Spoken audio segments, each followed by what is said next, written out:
Well, this is a brand new avatar of Romedy Now, and if this face looks familiar to you, because it is, I'm Faye D'Souza, and you normally see me on your evening news.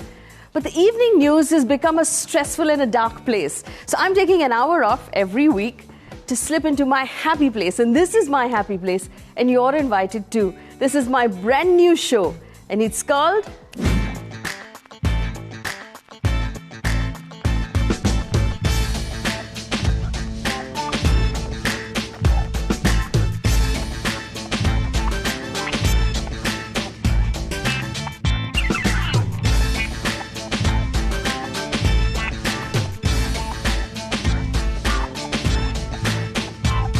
Super excited to invite my first guest. She's a troll magnet, but she came in from Delhi to Mumbai to be a star, and a star she is. She's a household name. She's an actor, but she's also a role model for young people across the country. So while a lot of people in entertainment tend to stay away from things of controversy and politics, almost like cats like to avoid human beings, this young lady has made it a point to be outspoken and, of course, to give us her opinion and take a stand on everything. I'm very happy to invite the gorgeous and the outspoken Swara Bhaskar. Hi. Thank you for coming. Thank you for having me. Brilliant. So this is the brand new set. Yeah. It's a happy place. It is very happy, and I think we could all use a lot of love, laugh, and live in our lives. So I've decided to sort of break out of the entire mold. There are different colors. I know. This is really exciting. You're in a new avatar. New avatar. So Romedy Now is in a new avatar. I'm in a new avatar. Nice. And the idea is also to sort of go into like a 1 hour happy zone, because everything is Okay, good. Should I put my feet up? Put your feet I should on like the table. sit like that. So you are now Twitter's favorite sort of cynic. But I actually want to ask you this, and I'm asking you this honestly. Throw them on the floor if you want to. So this is the Romedy Now's new wink. Which you can throw on the table if you like and be comfortable. Right there. Yes. So, but do you have family members who tell you that do chill, mat kar?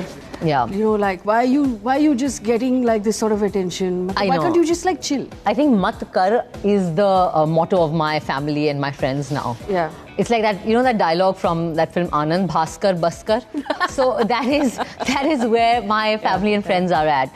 Yeah, I mean, I think that my parents and my sort of close friends and the people who manage me are always like, what is going to be the next sort of bit of trouble you get into? So actually, here's the thing, right? So a lot of people will say, oh, Swara's doing this for the publicity. You're doing it because you want to build this brand of sort of a rabble-rouser, and that's how you keep yourself active in the media. I want to really honestly understand why you do it. Maybe I should have a shot and be like, yes, I want the publicity.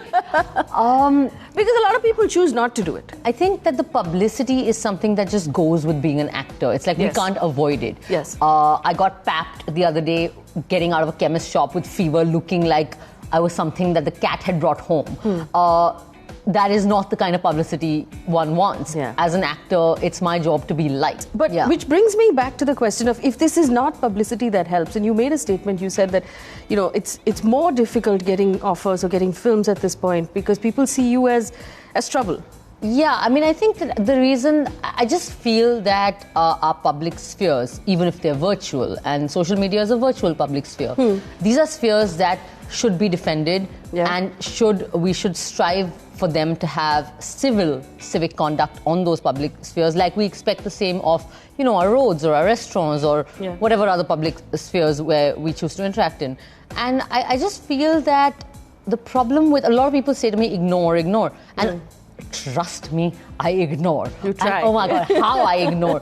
But I just feel that, you know, when there's something that is so obviously wrong and you don't call it out, there is a danger of that becoming normalized just by the simple fact that no one raised their voice against it. Yes. I think that the value of no, we must sort of recognize that, especially in times of tumult as we are going through now. While there is a lot of, you know, right now hate and whatever else going around, the stuff that gets said to women is for some reason far worse than anything that gets said to men. It's worse, and also I have to say it's so unimaginative. Like literally, since I did Veere, the only thing people are like, oh, ungli. Like I put up a video of me baking my first ever cake, and everyone's like, ungliyon se bake kiya hai kya? And I was like, yes, काम उंगलियों से ही करते हैं. So it's so unimaginative and it's so pathetic. And I think that in my case, a lot of it is organized.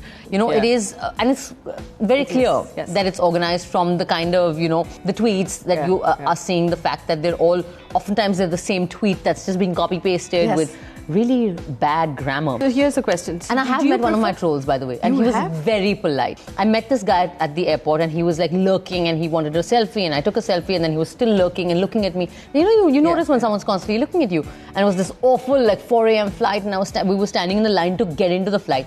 And then he comes and he's like, "Excuse me, you're Swara Bhaskar, right?" And I was like, "Yeah, I am." And then he's like, "Oh, ma'am, एक चीज बतानी है आपको." So I said, "Yeah." And he's like, "मैंने आपके बहुत anti लिखा है ट्विटर पे." So I was like, "Oh, you are the guy who keeps abusing me." And he was like, "नहीं, मैंने कभी गाली नहीं दी, लेकिन मैंने बहुत खिलाफ लिखा है, बहुत." And he said बहुत so many times that I was like, "Bro, you have really trolled me a lot." And then he's like, "लेकिन अब नहीं करूँगा क्योंकि अब आपसे लाइव मिल ली है ना." And I was like, "Okay, nice." So basically, people don't think you're human. I guess. Guys, I'm a real person, and I'm a real nice person, and they can vouch for that. I can vouch for that. She is a nice person. Your dad has gotten involved in sort of. You have a WhatsApp group? We have a WhatsApp group. This is not a rumor. It's true. We have a WhatsApp group that's called Swara's Social Media Rant Filter.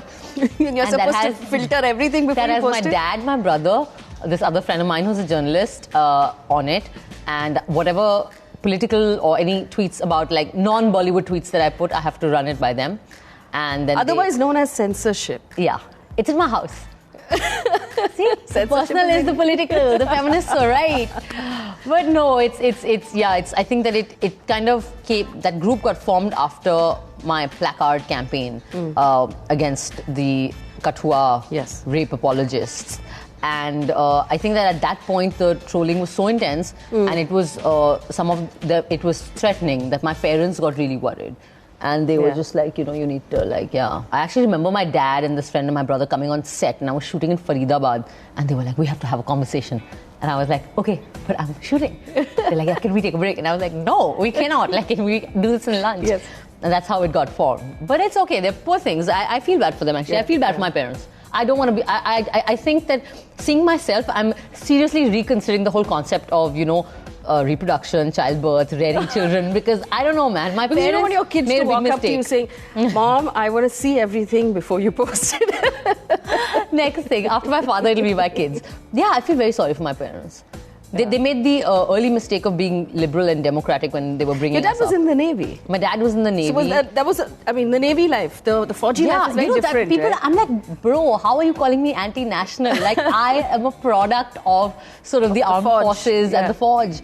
Yeah, my dad was in the Navy. My mom is also a government servant, actually. She is a professor. She's taught in sort of government institutions and colleges her whole life. She was in DU, now she's in JNU. So yeah, I'm a You nearly did a PhD, bacha. Right? I did. I was when I decided to move to Bombay, I was actually preparing for my GRE to go and sort of pursue a PhD in anthropology. I always ask people who do that, what does that make you, an anthropologist? It makes you an expert in everything. On everything. Everything. It's like people who study philosophy. Is amazing. What will you do after you study philosophy? Become a philosopher. Yeah, but that's the amazing thing about liberal arts. You basically, it's so widespread that it's amazing how much you just know. Yes. Then you can be an expert in anything. I think you can actually do But most people who study anthropology or sociology become journalists, actually. Where else will they go? Yeah. Journalists are experts in everything and they basically have read nothing. Live, laugh, and be honest. And be honest. No, so I think this is also something that sets you apart, right? You're better read than most of the other people in your industry. And that makes you really cool. And that's possibly also... That's the mythology I'm trying to propagate. I don't know if I actually deserve to call myself well-read anymore, because I feel like... Yeah, the reading is becoming scantier by the day. What are you reading now? I'm reading a fun novel called Less. Okay. Yeah, it's about a 50-year-old man who's a gay man who's just discovered that his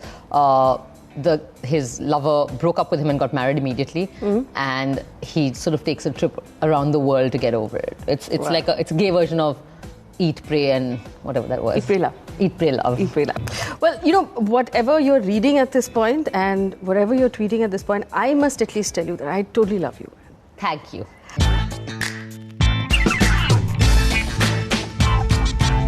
It's the love segment. Oh God. Okay. It's not happy stuff. I don't know if that is so much happiness in my life these days, but all right. Let's go. But we understand that you're recently single again. I'm recently single again after a very, very long time. Yeah. How long? I don't want to say because it does not show me in very good light. Oh, come but on. I would say easily since I was 20. I don't know what it is. Yeah. So what's I think about 9 years. Is this why you're reading books about how to recover from a breakup? How to get over breakups. I'm being very. The other book I'm reading is Essays in Love by Alan de Botton. Yes. I'm like, I feel like literature and films are a great way to get over any messy situation in your life. You just point out that, oh yeah, that's what I'm feeling as well, right? Yeah. Is it a tough breakup? Are you struggling with it? I mean, I feel like all. I think that the end of anything is always tough, whether it's a friendship or it's a relationship. No, there are some relationships where like you didn't deserve me to begin with, so I'm fine. No, I've always dated nice men. Okay. I've never had any monsters. I have very good taste in men and in people in general, and I've generally been blessed with very nice friends and like family, of course, but friends and boyfriends and whatever. So yeah, I think that it's always tough to like end anything that is special. Yeah. And I think that the thing you miss the most, I think, in any situation is the conversations. Yeah. Because like I think what we forget is that the people that you are with are also friends. I mean, I don't know how you can be in a relationship without also being friends with that person, right? So then something happens, you're like, I should tell. I should. That's like my whole energy goes in being like, no, it's fine. I'll find someone else to like.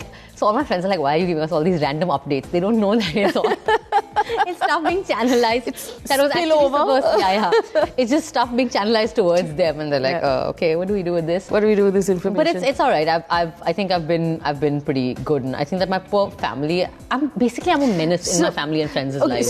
So your Delhi family is like shadi kar di hoti tune. Are they worried about the fact that my parents are now worried? They have never been like my whole life. This was never a question. But since my brother got married, now my mother and father are very concerned. Older siblings are very annoying when they get married and get out of the way. So that is a. Literally, my mom, like, I remember it was my brother's wedding and the reception was over. So, like, the thing finished on the 15th. 16th morning, I'm sitting and doing hisab with the phoolwala and all. And my mother's like, so, beta, what about you now? And I'm like, should we pay off the vendors, mother, first? Or should we just use the same vendors? Oh, yeah, but should we just already like get these guys together? But it's all good. I love weddings. I'm one of those really like what should I say, those jungly Baratis. Yeah, I'm like one of those Baratis who just wants like North Indian. Basically, I am a North Indian, pure thoroughbred. You're half Telugu.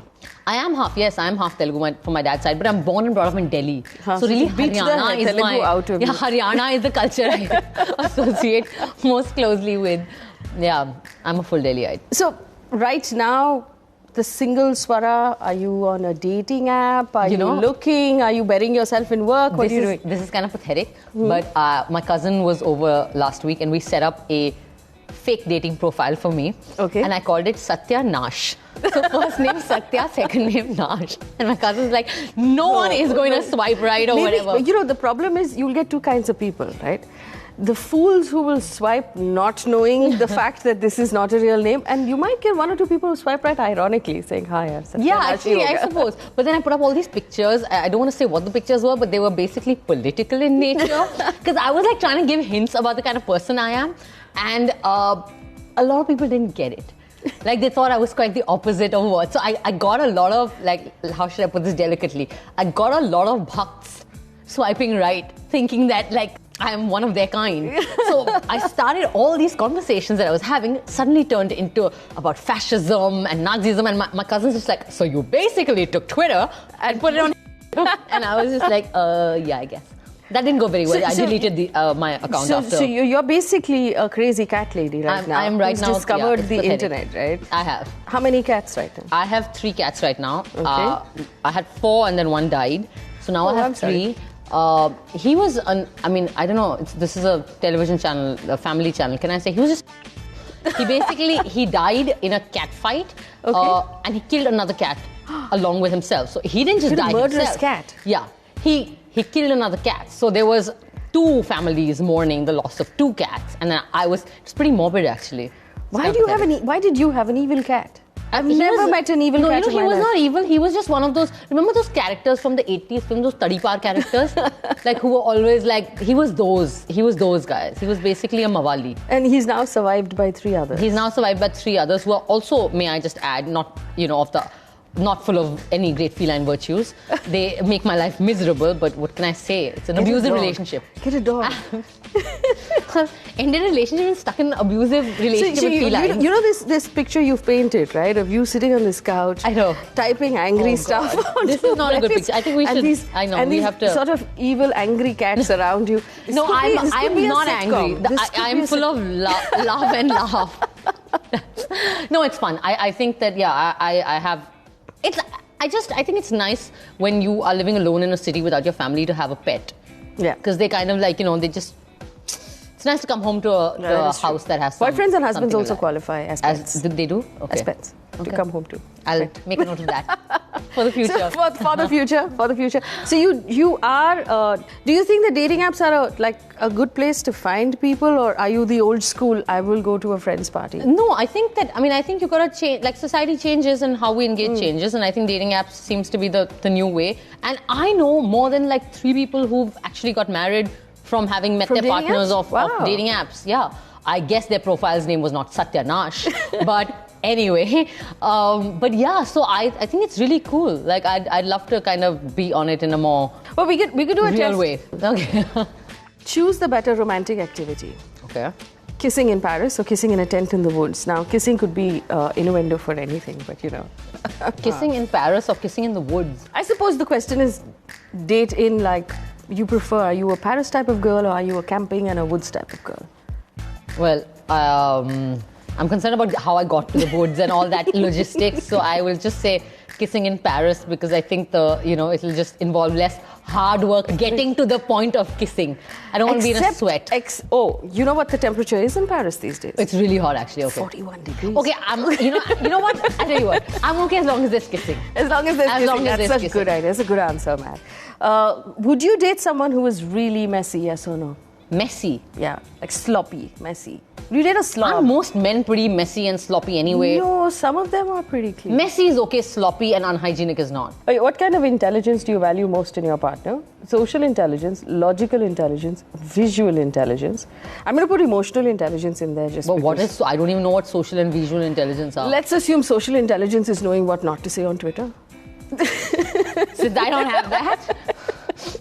I think that emotional intelligence, I guess. Yeah. I don't know what is the intelligence that teaches you to treat people around you decently. Yeah. Whatever that intelligence is, and I think good manners and decency. I'm very old school like that. I like decent men. Do you enjoy intellectual debates on topics like politics, religion, science, and philosophy? This question is going to Swara Bhaskar. Right? I know. What? Come on, of course I do. Would you date someone who said, "I paper nahi padhta"? Yeah, I'm okay to date somebody who really? I'd never date someone. No, I'm okay with that. Completely. I wouldn't date someone who espouses any kind of hate politics. How often do you open up about your feelings? So when you let's assume you begin dating, are you the kind of person who sort of just are you a little guarded? Are you like, okay, I'm going to give it 6 months and then decide? Or do you just open up your heart and... Seeing as I haven't dated in about 20 years, I don't know, man. I think I'm pretty frank. Yeah? I think that maybe to the point of it being a problem. I'm quite frank. I have not had so many dates like in this new phase. I'm quite recently single, so I should take tips. Okay? From me, no, I'm useless. Don't ask me. What do you mean? I've been married for 9 years. So, but there's some success there, no? My mother will see you as a great success. That is You've true. been married for 9 years, for 9 years, yeah. I don't know. Next week. Should I tone it down on dates? No, you should go out, dude. You should go out. You should meet people. You're so cool. I mean, consider every date as a gift to the person who's... You're teaching an actor to be more vain and self-absorbed and narcissistic than they probably already are. So there's actually two lives here. One is obviously the public life of an actor, which by itself is a lot. Yeah. And then there's this other life that you've sort of added on to it. I have. The bonus really life, which is going to be... My boyfriend my ex-boyfriend once told me that, Swara, it's a good thing that I'm not on any social media platform, because if I was, I would have killed myself by now just by reading what people say to you, because it would make me so angry. So I was like, yeah, that is true, because like he was actually protected from so much because he was just not like on those sites. Well, obviously it's a tall order. We want someone who can handle the lifestyle of somebody fabulous. We want someone who can handle an opinionated and strong woman. But I think there are some amazing men out there. So, fingers crossed. Yes. I mean, I must also admit that I'm not looking very hard right now. But yeah, I'm quite sure that there will be someone out there at some point. I'm sure there is. And of course, Swara has all these amazing friends, and we'll do some like background checking and vetting for you. Oh, nice. To make sure that you have... Oh, really? Yeah, actually, I should use you. I should use you. Done. Like we do when we were saying in the break, I have a file on you. This is your permanent record of all of the things that we found out about you. Oh no. Yes. Oh, Some of it is really funny. Oh God, I hope it's good stuff. I have lots of skeletons in my closet. Well, the skeletons apparently started very early, because I understand when you were in school, you were sitting in someone's lap. Oh God, you really have done your research. I was not actually sitting in anyone's lap, but yes, I did get called to the principal's office for that accusation. Your parents and you got called in by the principal saying that that you were sitting... I guess yeah, really funny. It was literally... I got called out of class once to the principal's office because some teacher had reported that I was sitting in the lap of this boy who I was at that point going around with, because that's what we used to call it. Oh my God. Of course, it was at school going around, which was nothing except saying hi to each other in the lunch period and eating each other's lunch, which is probably what we must have been doing. How old were you at this time? I was 16. Oh, okay. So the first thing I noticed was like that they'd only call me. So I was like, where's the boy? Yeah. And then they were like, oh. I was like, no, you call him here. Because he was there as well. Firstly, I was not in his lap, but even whatever it is, he has to be called as well. And they wouldn't.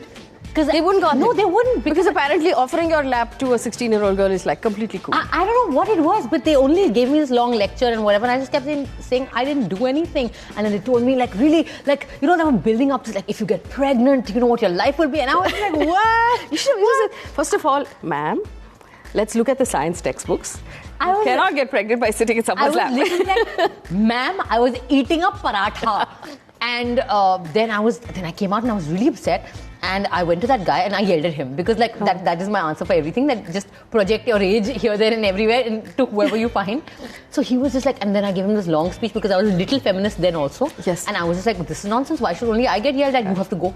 So that poor fellow, I made him go to the principal and he knocked on the door and he was like, I'm here to get a scolding from you. So tell us the name of this young man. No, I really can't. He must be married and have like 5 children by now. We'll trace him. We put him in the file.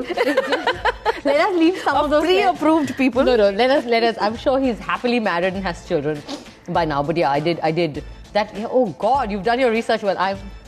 Faye, this is supposed to be called laugh. I just want to. Wait, I'm laughing. I'm laughing in a sheepish embarrassment. All right, whoever was that young man in Swara's school, get in touch with us. Oh God, fine. In your first audition, did the casting director ask you if you were wearing a bedsheet? Yes. Oh God, what were you wearing? I was wearing my best Dilli Haat.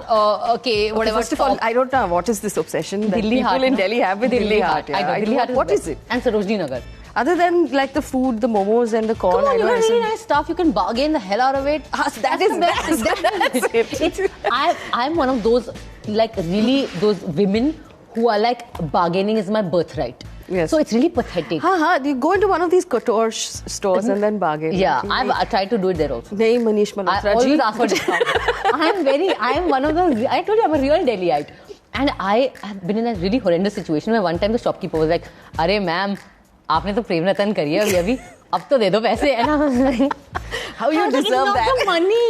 It's the pleasure of, you know, I don't know. It's the principle of the fact that I will not pay 2 rupees extra. It's not the principle. Have it's you sheer ever pleasure. bought anything in either Delhi Haat or Lajpat Nagar or Sarojini, this thing without haggling at all? I don't want to answer this question. I feel like I look really bad. I haven't. You haven't? I haven't. I haggle for everything I buy. You know, I'm so bad at this. I get really embarrassed. I'm the best. मैं तो मतलब मुंह मांगे, I just give them. What? Take me with you next time. I'm amazing. Really? Like, I tire the person. I once made a shopkeeper. Okay, this sounds really bad, but I just want to say I bought his whole shop, so it was okay. But I once made a shopkeeper in Morocco cry. From like, because he was just like, just go, just take it and go. And I was just like, India, poor country, poor. And there's a mountain of stuff. But I bought his whole shop, so it was okay. So you did wear a bedsheet? I did. It was not a bedsheet. It was a really nice, like, you know, one of those ethnic block print tops and all that. And this casting director. First, she was like, "Are you an AD?" And I was like, "No, I'm an actor." And then she was like, "Oh, why are you wearing a bedsheet?" And I was like, "These are my best Nidiyat clothes." Bombay was a huge culture shock for me. It was Why though? Because I was this just fresh out of JNU Jhalla person with like my jhola and my torn jeans and Kolhapuri chappals. I never had a facial, ever. I hadn't threaded my eyebrows before I came to Bombay. Like I love this story. Like, yeah, the first time I got a facial, I was like in tears and all. I was sitting in an auto. Because it hurt so much? No, because I was just like, I've become those people who care about how they look. Ah. We saw how that turned out. But you know, but you look amazing though. Did you once at one point complain? Because nobody's propositioning you on the casting couch that maybe you're not good looking enough for this business. I was. Are you serious? Because I had been sent with so many like, oh my god, you know, this industry and all this is so big and bad and whatever. Aisa hoga, and I kept thinking somebody will be like, if you want this role, you have to have sex with us. And nobody was saying that. And then I was like, wait, what is going on? Like, am I that unattractive? Yeah. Or even ADs get propositioned. So I was like, what is going on here? And then I realized I'm just not reading the signs. Because I'm just like, I don't get shocked easily. So I don't, if people are, you know, like, and I can, like, I'm an actor. I can flirt the legs off this chair, you know, like that's my job, to make chemistry with the person in front of me, right? I mean, that's how you create a scene, right? So I would just keep chatting, talking, not taking the hint, and like if people are trying to veer the conversation towards sex, I'm like having that conversation also. So what does that sound like? So it's like, oh, you know, come for script reading at night. Just discussing this scene, that scene. Oh, you know, this person, that person heard this about this person, and I'm like, ha. Telling them some of my own stories because I'm just like, and it came to the point where I've had some bizarre conversations where finally people have just been like, what are you ready to do? And I'm like, oh, I learn my lines very quickly. And they're like, yeah, everyone does. What else are you ready to do? And I'm like, oh, you know, and I've thought of everything I can do, including like I can do a little bit of horse riding, I speak basic Bengali. I'm like, I told one guy that I know how to do pottery. And then he's just like, and then finally I was like, then I realized, and I was like, sir, what do you want? If you're asking me that will I have sex for this role, I won't. And that meeting ended like in like 30 seconds. Yeah, no, 5 seconds. So I have these sort of slightly mean tweets that people have written to you, but only slightly. They're not the worst ones. So the laugh section was about you laughing and me cringing. Thanks. The laugh section was largely for my entertainment, but I am entertained, I must say. I haven't put the worst of the tweets because I know. You can't. They're not television safe. Yeah, they're not television horrible, safe. They will not get a UA certificate from the censor board. No, they won't. So here are a couple of them, and I really like this one. And I want you to read this out as Payal from Tanu Weds Manu. Oh, God. Do you remember? And the second one is Sakshi from Veera the Wedding, because I love those two characters. And if you were to read that out as the character, what would that sound like? So the tweet actually says, who knew she would grow up to be an idiot? Maybe this is one of my school boyfriends. But Bindiya would probably be like, अब ये थोड़ी ना पता था कि बड़े होके ऐसे बनच्चर बनेगी. Banachar, it's a word my nani used to use for me. Oh, this is actually a cute tweet. This is from Anarkali, as Anarkali. चूड़ियां हाथों में पहनते हैं, कानों में नहीं. I think they're referencing I have these really large ass hoops, which are like the globe. Oh, Sakshi be smoking. चल negativity की दुकान हर जगह पर नौती फैलाती है. Enjoy this day, baby. Sakshi doesn't have the word baby in her vocabulary. She says babe. These are not bad at all. These are not bad at all because a lot of the bad stuff. Yeah, one of them is just actually a compliment. I've taken the chudi and haathon wala as a compliment.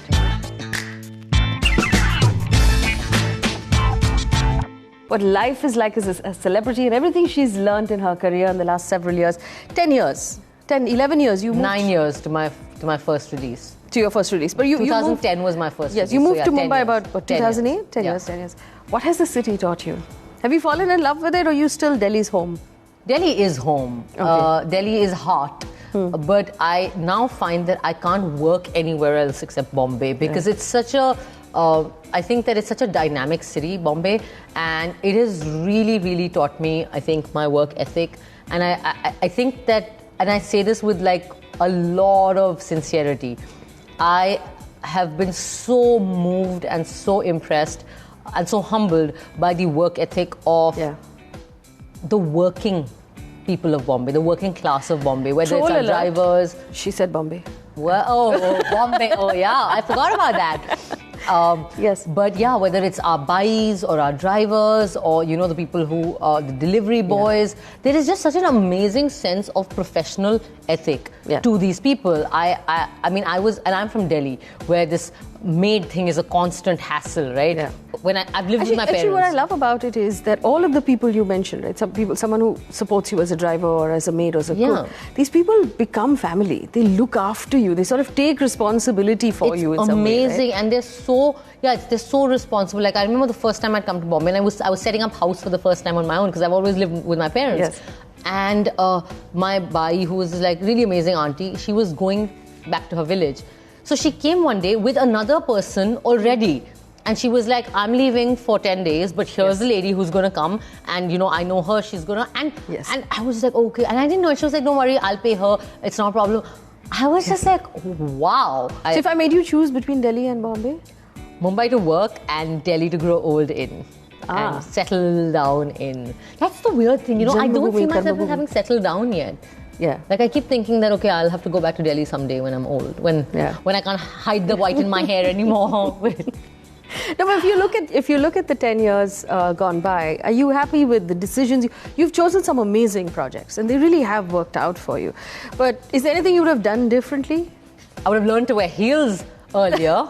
And I don't know, you know, I feel like when I don't believe in looking back and thinking about, oh, I should have done this way, that way, because how could have I known? I did the best I could with the available information and knowledge that I had. Yes. And the thing is that I think that the big thing that people don't get with people like me who are outsiders, and outsiders to the point of I'm not even you see yourself as an outsider? Absolutely. Yeah. I mean, I see myself as lurking on the fringes of Bollywood, like even today. And I think that people don't realize that for people like me who didn't even have a model entry, I mean, I was a college girl who just passed out and came here. Like it's a bit bizarre to kind of take that gamble with your life. I think that I even had to learn, like everything I had to learn, the glamour part I had to learn. I used to read magazines like Grazia and Femina and Cosmo and whatever, all the Bazaar and whatnot, Vogue and all. No, not Filmfare. To learn about fashion. To learn what I didn't know what the hell couture means or whatever, like silhouettes and like I had no idea. It's amazing how raw I was. So I don't know, what could have I done differently? So when you decided that, listen, I'm not doing a PhD, and you told your sweet parents that, listen, I'm going to be an actor. Yeah. What was their reaction like? My mom was cool. My mom is like the coolest person in the world. Yes. Nothing shocks her.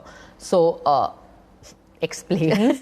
But my dad was so scared. Like, I've never seen my father scared as this. And it was bizarre because the day I told them, the next day there was an article in the paper about Casting Couch. Like a full page, like in those magazine sections. So my father has taken that and he's like underlined it with red and he's stuck it in my bathroom mirror being, Swara, please read and all. Like, he was like panicky. But I was able to convince them. You were able to convince them. I also want to understand, so at what point did you decide that I'm going to be a professional actor. This is what I want to do. I think it was like I always had this secret desire to be in Chitrahar basically because I was brought up on Chitrahar because my parents didn't put cable for like the longest time. So super hit Muqabla and Chitrahar were my go-to things. I wanted to be in Chitrahar basically, but I think it was in college when I in third year when I finally I was like, you know, I was just like I have to go. And so I finished college and I was here. It was just a calling. You just knew. You know, I don't want to say this, I sound like a real idiot, but I basically started dreaming about like being on film sets. So I started having these like recurrent dreams about being like literally on sets and with the camera and like people, and there were all these actors. So some dream it would be Abhishek Bachchan, the other, whoever had releases coming up and whoever's trailers we were watching on channels. So yeah, and then I was like, am I going mad? And then I was just like, I have to get rid of these dreams. So I can't keep living with this like, oh, what if kind of feeling. Yes. That's how I came to Bombay. But it's a bit like love, right?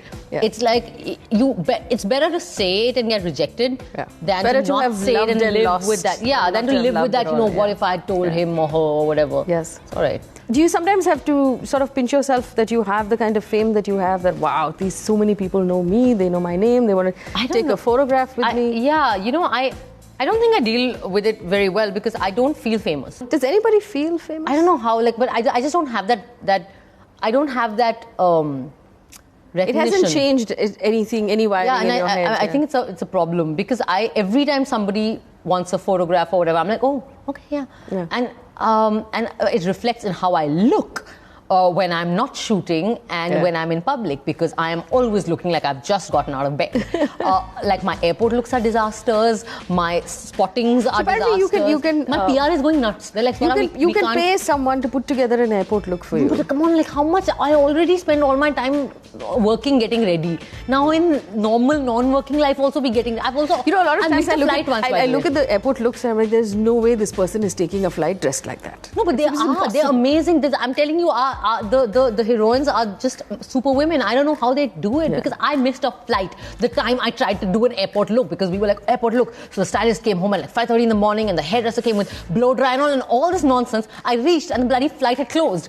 So then I was standing there like a jackass and I'm like fully made up and booking another ticket. And I'm like, here's my credit card. This airport look has been rather costly. So then I was like, I don't You're not care. doing this anymore. Yeah. I'm not doing any airport looks. So you campaigned in this election. Yeah. And there were people who Let's talk about that. Let's talk about that. Yes. There were people who were like, now we know how it turned out. Neta kaise ho, Swara Bhaskar jaisa ho. So, have you ever considered politics? Because you're political, you're active. I definitely want to be doing something that involves being in public life in a non-Bollywood role. Yes. But I don't know what that's going to be. I don't know. I haven't given a lot of serious thought to it, but let's see. I think that we have to see how politics is going to shape up in any case. And I definitely want to be very much in Bollywood for the next at least 5-10 years because I have a lot of projects that I'm sort of setting up on my own. You're doing some of your own stuff, right? I'm trying to become a producer and it is quite a task and it's amazing, it's fun, it's challenging. So I'm quite sort of invested in that. Yes. Yeah. I think the day I'm legitimately a producer, I'll just delete my Twitter app is what I'll do. But yeah, no, I really like being like an actor and sort of the creative part of that work. It's amazing. It shows you are amazing. And you know, best thing is that other people work hard to make you look good. Like there's no other profession where you get to do that. So many people put so much effort into making me my best self. So I'm like, yes, this is the best place to be.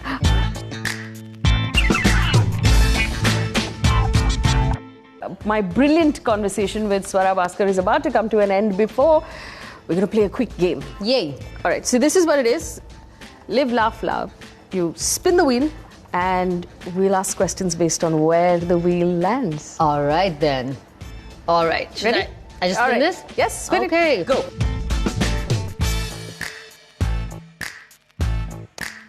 Lucky me. Yeah. I was going to say, Faye is going to love. So here's the question. What is your favorite comedy film? My favorite comedy film has to be Hero Number One. Really? Yes. I am a huge Govinda fan. I was obsessed with Govinda as a child and I absolutely loved Hero Number One. That's really cool. One sitcom that has become your comfort watch. So when you go home and you're zoning out. This is truly pathetic, but it is Friends. It really I am the Friends right? generation. The funniest incident that occurred on set when you were shooting? The funniest incident that occurred on set, one of the things that happened with me was that so this was Tanu Weds Manu and I was very sort of excited to meet Saroj Khan ji because I was like, Saroj Khan, oh my God, like Madhuri Dixit, I love Madhuri ji. And but of course, like, I'd never seen her in real life. And there was this lady whose body type really resembled Saroji. So the whole set, basically, when that woman came in, they were like, oh, Saroji, I said, Swara, Saroji is here finally. Yes. So I went, like, I was like, Saroji, and I touched her feet and all. And that woman was just like, myself, Rinki Bhatia. And I was just like, and then the whole set burst out laughing because they, like, set me up for it. It was ridiculous. And then after Saroji came, I was like, I didn't even go near her. I was just, like, from a distance. So when we were choreographing the Kajra Mohabbat Wala, she thought I was an extra. Because you were standing in the corner? Because I was just, like, not venturing anywhere else. She didn't know who the actor was in the song. So, like, pathetic. Well, we've come to the end of this conversation. Thank you for being such a sport. Thank you for having me. Had such a good time. And I have a gift for you. Yay! From one of our sponsors. It's really special and I hope you really like it. This one's for you. Oh, Thank you. Look at that. Thank you so much. Did not get a gift wrap box from the boyfriend, but Faye has given it to me. Yay! So enjoy that. So and I personally want to tell you before I let you go that what you do means so much. You're brave and you're bold, and there's so little of that right now in the world. Thank you. Thank you so much. I've had an absolute blast. Well, that brings us to the end of this wonderful conversation with Swara Bhaskar, but we'll be back every week here in our happy place for an hour, outside of the clutter and the hate and the noise, to a place where we will love, laugh and live. Thanks for watching.